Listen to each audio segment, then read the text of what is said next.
अस्सलाम अलैकुम। मलक मेंशन को दुल्हन की तरह सजा देख इसका दिल चलकर हाक हुआ था। सितमगरी की क्या और कोई इंतहा होगी कि वो जालिम शख्स इसे अपनी दूसरी शादी में शिरकत के लिए जबरदस्ती लेकर आया था। वो किस दिल से देखे अपने ही दुल्हे को किसी और का होते हुए। इस हरजाई ने कार का गेट खोला तो इस लड़की का दिल चाहा कि वो भाग जाए, यहाँ कहीं गायब हो जाए। तुम पछताओगे। अपने इस फैसले पर वो दांत पीसते हुए कहकर कार से उतरी।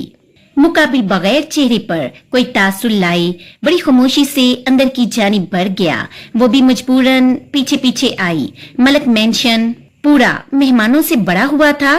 मुबशरा बेगम को मुलाजमा ने जैसे ही मुहीब के घर आने की खबर दी, वो खुशी खुशी दरवाजे पर इसे